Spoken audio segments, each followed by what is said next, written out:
আজকে সকালবেলা ক্ষেতের থেকে 7টা ফুলকপি বেচছি আর নিজেদের খাওয়ার জন্য 3টা ফুলকপি তুলছি, একটা পাতাকপি তুলছি। আর এই যে এখন বহু ঝাড় জঙ্গল পার হইয়া মানে যাহা মাটির লগে একেবারে মানে ছাদের মাটির লগে একেবারে মিশা গেছে, বইয়াও আন যায় না। প্রায় একেবারে হামাগুড়ি দিয়ে দিয়াইতে হইল বাচ্চা ফোলাফানের মতন। উশি পারতে সিম পারতে এই যে অনেক কিনারে তো এই জায়গা মানে এই যে ছাদ শেষ, তো এই জন্য তোমাদের ভাইয়ারে পাঠাইছি, কারণ এখানে আমার হাইট ফোবিয়া আছে, তো আমার ভয় করে কিনারে যাইতে। তো এই যে দেখো সাবধানে ভাইরও কিন্তু কিনারে যাইও না, এখানে অনেক সিম বাতি বাতি হয়ে রয়েছে। তো এই যে এতদিন হচ্ছে আমার মায়ের পাঠানো আমার মার গাছের সিম খাই আমার নিজের উশি গাছ বা উশি বাতি করছি। আবার আমাদের মানে ছাদের মধ্যে যে একটা চাল কুমড়া হয়েছিল, ওই যে মরা গাছ চাল কুমড়ার মরা গাছ, এই মরা গাছের মানে একটা বড় চাল কুমড়া পাকছে বাতি হয়েছে, ওই চাল কুমড়াটা পারছি। আর তারপরে ছাদের ওই পাশের থেকে উশি পারছি, এতক্ষণ লাইভে ছিলাম। তো এই যে আমাদের উদ্যা ক্ষেত, তো ওই যে এখানে সরিষা ক্ষেত, তো মোবাইল নিয়ে তো এত দূর যাওয়া যায় না, মোবাইল হলো দেয় ব্যাটারি। এই যে দেখছো সরিষা ক্ষেত, তো একদিন দেখাবো ভিডিও করে আনবো, লাইভে এত দূর যাইতারি না। এই হ্যাঁ লওয়ার দরকার নাই, পড়ে যাইবা। তো এই তো এই যে সিম, আরও অনেক সিম পাইরা থুয়েছি বলের মধ্যে, এই যে সিমের সোপা। তো এই তো চাল কুমড়াটা দিয়ে কি করবো জানি না, দেখা যাক কি করি, আবার বেশি দিন রাখলে নষ্ট হয়ে যেতে পারো পারো বেশি তো মজা। অনেক খুশি পারতেছে, আজকেই প্রথম কিন্তু গাছের তো সিম পারতাছি, আজকেই প্রথম। আজকে সিমের ভর্তা হবে, সিমের নিরামিষ হবে, অনেক মজা। শীতের দিনে আমার সবচেয়ে পছন্দের তরকারি হইলো উশি নিরামিষ। আমার না সিম করতে ভাল লাগে না, উশি করতে ভাল লাগে। আমি তার সবকিছুই করে তার পরিবারের জন্য, টাকা পয়সা উপার্জন করে তার পরিবারের জন্য, কিন্তু নাম হয় স্ত্রীর জন্য সবকিছু করে। আসলে সত্য তো এটাই, সেই পুরুষই আবার তার স্ত্রীকে 2 টাকা দিতে গেলেও 10 বার ভাবে। ঠিকই বলেছি, শুনতে খারাপ লাগলেও এটাই সত্যি। আসসালামু আলাইকুম আমার প্রিয় ভিউয়ার্স আপু ভাইয়ারা, আশা করছি আল্লাহর অশেষ রহমতে তোমরা সবাই অনেক ভালো আছো। আলহামদুলিল্লাহ আমিও ভালো আছি। নতুন দিনের আরও একটি নতুন কাজ, গল্প, কথা নিয়ে চলে এসেছি তোমাদের মাঝে। আশা করি বরাবরের মতো আমার আজকের ব্লগটিও তোমাদের কাছে ভালো লাগবে। হ্যাঁ, আমার আজকের ব্লগটি যদি তোমাদের কাছে ভালো লাগে তাহলে কি করতে হবে, চ্যানেলটা সাবস্ক্রাইব করতে হবে। এই যে দেখো আমাদের ক্ষেতের থেকে কতগুলা সিম পেড়ে আনছি, তারপর 3টা ফুলকপি তুলে আনছি, আর তারপর দেখো কি করছি, একটা পাতাকপিও তুলে আনছি। পাতাকপিগুলা কিন্তু এখনো পর্যন্ত কিছুই হয় নাই, মানে কপিগুলা মানে এখনো পাতা ছড়ায় রয়েছে, একখানে পাতা জমাটো হয় নাই, বড়ও হয় নাই, ফুলেও নাই, কিন্তু মন চাচ্ছে যে ক্ষেতের একটা পাতাকপি তুলে খাই।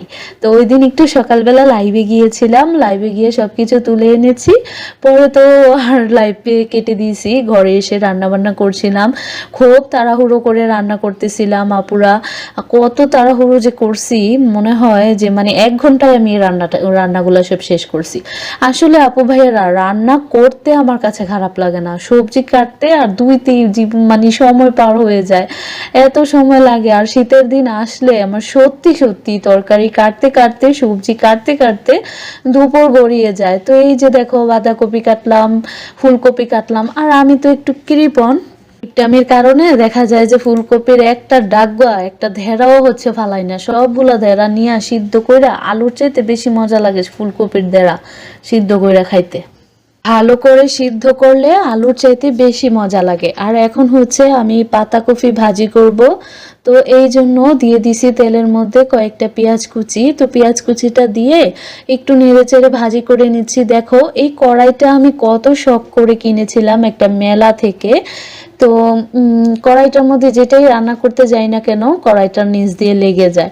তো কড়াইটা দেখতে এত সুন্দর ছিল, এত ফ্ল্যাট ছিল, তো একদিন রান্না করার পরেই পরের দিনই হচ্ছে নিচের অংশটা কালো হয়ে গিয়েছে, কি জন্য জানি না, এটার কুটিং উঠে গেছে। তো এই তো আমি একটু হালকা পানিতে সামান্য একটু পানি দিছিলাম নিচে যাতে পুড়ে না যায় পাতাকপি, তো একটু পানি দিয়ে পাতাকপিগুলোকে আমি একদম বয়েল করে নিছি। এখন হচ্ছে আমি ওই যে পেঁয়াজ ভাজি করে নিলাম, এই পাতাকপির সাথে পেঁয়াজগুলো দিয়ে দিলাম। তো কাঁচামরিচ তো ফালি করি নাই, এখন হচ্ছে কাঁচামরিচ দিয়ে দিব, বেশ অনেকগুলো কাঁচামরিচ একটু খুন্তি দিয়ে ভেঙে ভেঙে দিয়ে দিলাম।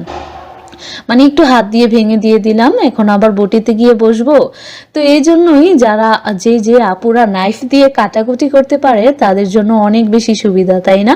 রান্না বসিয়েও নাইফ দিয়ে কেটে ফেলা যায়, যেমন টমেটো, ধনিয়া পাতা, কাঁচামরিচ, এগুলো দেখা যায় রান্না হচ্ছে চুলাতে কিন্তু আরেক পাশে হচ্ছে করে ফেলা যায়, তাই না? তো এই পাশে চুলাতে কিন্তু পাতাকপি ভাজি করতেছিলাম, আর ওই পাশে চুলাতে আমি হচ্ছে মানে ফুলকপির এইগুলো সিদ্ধ করতে বসিয়ে দিয়েছিলাম। ফুলকপির যে ডাঁটগুলো ছিল ওইগুলো সিদ্ধ করতে বসিয়ে দিয়েছিলাম। বেশ অনেকক্ষণ ধরে সিদ্ধ করে নিলে খেতে অনেক মজা লাগে।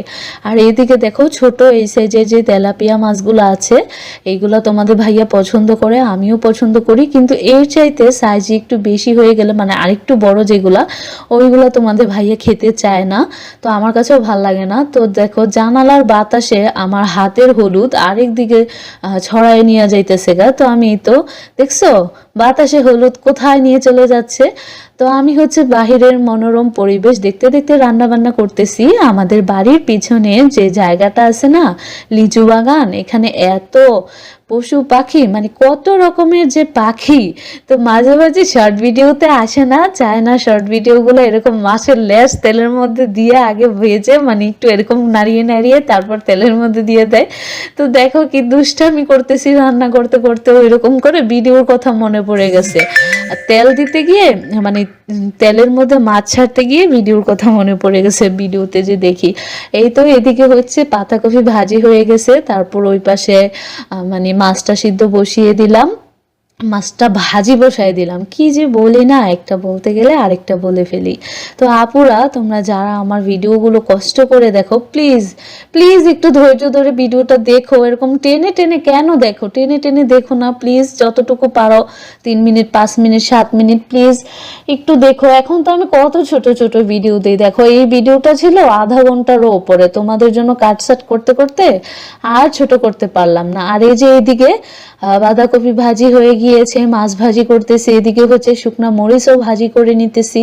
তো মাছগুলা গরম পানি দিছিলাম তাড়াতাড়ি ছুটার জন্য, মাছ বের করতে মনে ছিল না, তো মাছগুলো লেগে যাচ্ছিল। তো যখন দেখবা মাছ লেগে যাচ্ছে কড়াইয়ের মধ্যে, তখন কি করবা, ওই মানে জ্বলন্ত চুলার উত্তপ্ত আগুনের মধ্যে হচ্ছে মানে মাছগুলা উল্টাইবা না, কড়াইটা নামিয়ে ফেলবা। কড়াইটা যখন একটু ঠান্ডা হবে, তেলটা যখন একটু ঠান্ডা হবে তখন উল্টিয়ে দিবা, দেখবা খুব সহজে উল্টানো যায়।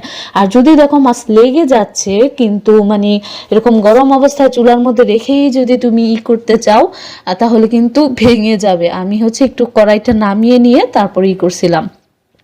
আর তোমাদের ভাইয়া জমিতে কাজ করতেছিল দূরের জমিতে, সেখান থেকে ডাক ফেরে এনে হচ্ছে, ডাক দিয়ে এনে হচ্ছে বললাম একটু বিলাতি ধনিয়া পাতা দিয়ে যাও। তো বিলাতি ধনিয়া পাতা দেওয়ার কারণ দেশি ধনিয়া পাতা আমাদের ক্ষেতের গুলা শেষ হয়ে গেছে, আর নতুন করে বোনা হয়েছে, ছোট্ট ছোট্ট চারা উঠছে, কিন্তু ওইগুলা তো এখনো খাওয়ার আন্দাজ হয়নি। তো আজকে হচ্ছে ফুলকপি, আলু আর হচ্ছে সিম দিয়ে মাছের তরকারিটা রান্না করতেছি। ফুলকপি তোমরা যদি অনেক বেশি ভাজো না, ওইটা মানে খেতে এত একটা মজা লাগে না। আবার ফুলকপিটা যদি একটু সুন্দর করে কষিয়ে রান্না করা হয়, যে কোনো সবজি একটু কষিয়ে রান্না করলে খেতে মজা লাগে।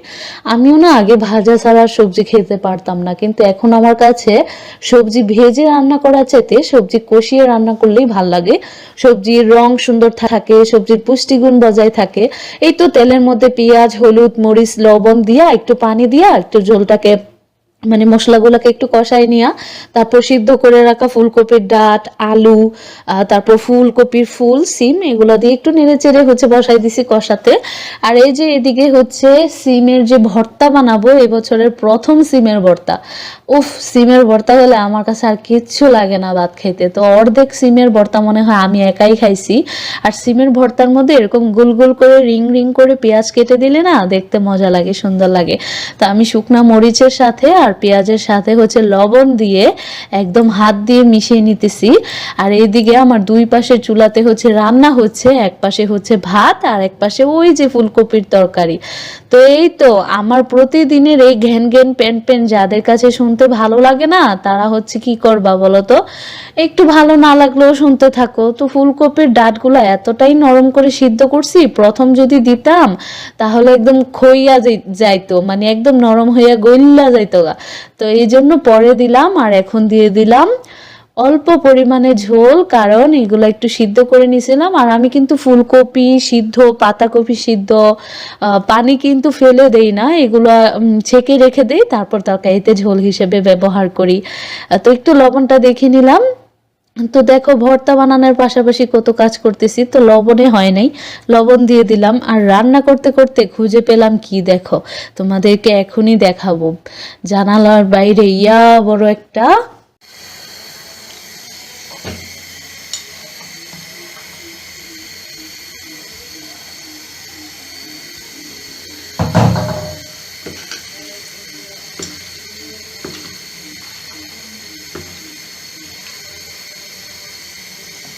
দেখেন কত বড় ইন্দুর।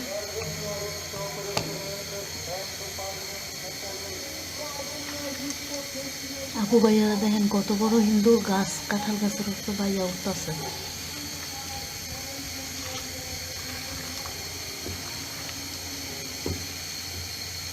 এটা কিন্তু ইন্দুর বেশি না।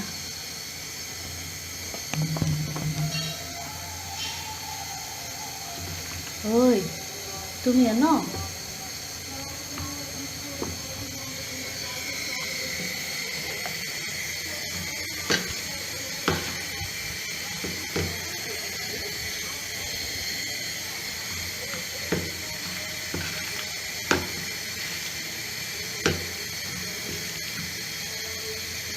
আপু ভাইয়ারা, আমার ক্যামেরাটা যদি অনেক দূর পর্যন্ত জুম করা যেত বা খুব ভালো একটা ক্যামেরা হতো, তাহলে তোমাদেরকে অনেক সুন্দর সুন্দর পাখি দেখাতে পারতাম। এইখানে আমি রান্না করার সময় যে কত কিছু দেখি, আইরাগুতি পাখি, ডাহুক পাখি, তারপর দোয়েল পাখি, চড়ুই পাখি, শালিক পাখি, টুনটুনি পাখি, টিয়া পাখি, হলুদ কালারের ইষ্টিকুটুম পাখি, তারপর হচ্ছে মানে আরও কয়েকটা পাখি, একটা হচ্ছে ফিঙ্গা পাখি, যেটা হচ্ছে কালা রঙের, কাউয়ার মতন আর কি, কাকের মতন কালো রঙের। ওগুলো না ডরায় না, কেন মানুষের লগে আইয়া বয়ে থাকে।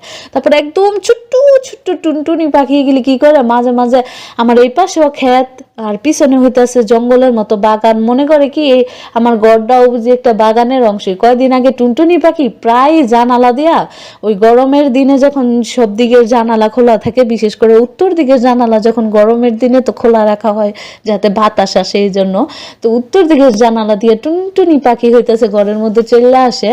তো আমি আবার তারাই দেই, মানে আমি আবার হাত দিয়ে ধরতে পারি না। পাখি, মুরগির চাও, তারপরে হাঁসের চাও, এগুলো অনেকে ধরে না হাত দিয়া, আমার কাছে কেমন কেমন জানি লাগে, আমার ভাল লাগে না। তো আমি হচ্ছে মানে হাত দিয়ে ই করে করে দূর থেকে তারাই দেই বাহিরে, একটা প্রাণীকে তো কষ্ট দিয়া লাভ নাই। তো তারপর আজকে যেটা তোমাদেরকে দেখাইলাম, মনে হয় ইঁদুরের ওজন হইব, মনে করো এক একটা ইঁদুর মনে হয় একটা বিলের সমান না বড়। তো মনে করে অনেক বড় ইঁদুর, বড় বড় বিলের মতন ইঁদুর, এমন বড়। গতকালকে একটা ইঁদুর দেখছি, ইঁদুরের রং তো ইঁদুরের মতন মাইট্টা মাইট্টা কালার, তো মুখের এন্দা সাদা। আমি কি কিরে মুখের এন্দা এটা সাদাকে? তো পরে ভালো করে চাইয়া দেখলাম ওই যে গরুর বাচ্চা হয় না কত সাদা কালা থাকে, তারপরে সাদা লাল থাকে, অস্ট্রেলিয়ান বাচ্চার মতন, এই ইন্দুরের মুখের ভিতরে সাদা। তো এই ইন্দুরের যন্ত্রণায় বাঁচি না। তারপরে শিয়াল আছে, শিয়ালের পর মাগরিবের আজানটা দেয় একদিক দিয়ে, আরেক দিক দিয়ে শিয়ালের ডাক, এখন আর আমার ভয় করে না। সারা রাত এদিক দিয়ে শিয়াল হাঁটে, আমি মনে হয় সারা রাত্রে 10 বার 15 বারও সজাগ হয়ে যাই। শিয়ালের হাঁটার শব্দ পাইয়া আমি মনে করি যে চোরাইছে, একটু পর পরই সজাগ হইয়া যায়, ঘুম ভেঙে যায়। আর এখন রাত্রের বেলা আমার ঘুমই হয় না, মানে ইদানিং কালে। তো এই তো আমার বগর বগর করতে করতে দেখো ভর্তা হয়ে গেছে। তো এখন হচ্ছে কিচেন ক্লিন করার পালা। আর আজকে যেই সাংকিটার মধ্যে ভর্তাটা বানাইছি, দেখো ভর্তাটা রাখছি আর কি, খুব সুন্দর না? আমার সবকিছু হয়ে গিয়েছে রান্না বান্না। এখন হচ্ছে মাছের তরকারিটাও হচ্ছে, গ্যাসটা বন্ধ করে দিব, ভাতও হয়ে গেছে, এর মধ্যে দিয়ে ভাতও ঠিকা দিয়ে দিছিলাম, ঠিকা থেকে আবার তুলতে হবে। এই তো এখন হচ্ছে মানে চুলার থেকে হচ্ছে তরকারিটা নামিয়ে নিলাম, আর তরকারি যে সাইডে পাতিলের কিনারে কানারে লেগে থাকে না, ওইগুলো মুছে নিলাম। আর এই যে গোলাপি রঙের নেকড়া দেখতে পাচ্ছ, একটা হচ্ছে আমার টাইস পরিষ্কারের, একটা আমার চুলা পরিষ্কারের, একটা হইতেছে আমার পাতিলার সাইড পরিষ্কার করার, 3টা নেকড়া।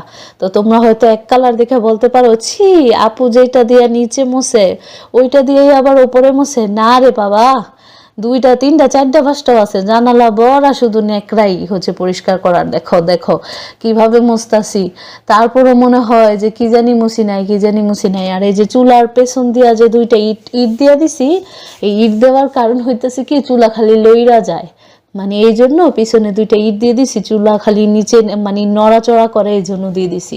তো দেখতে ভালো না লাগলেও তো আর কিছু করার নাই। তো ওই দিনই ছিল আমার গ্যাসের মধ্যে শেষ রান্না, তারপর গ্যাস শেষ হয়ে গেছে, এখন হচ্ছে বাইরে রান্না বান্না করতেছি।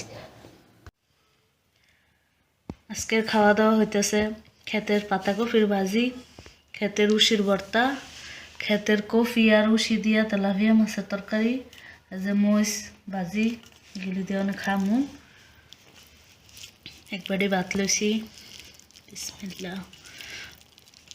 এত অল্প সময়ে 11টা 10-এ রান্না বয়েছি, 12টা 8-এ রান্না শেষ হয়েছে 1 ঘন্টায়। 1 ঘন্টা 58 মিনিটে 3টা ভাত, আবার ভাত সহ 4 ভাত রান্দা। কতটা খাওয়া যাবে, এতটা খাওয়া যাবে করে রান্ধন যায়? তাও তো রান্ধতে পারছো, গ্যাস ছিল, এখন তো গ্যাস কেটে দিছে, এখন তো কত কষ্ট হইব। আর জিম করতাম না, পারবা? সেভ করে লো।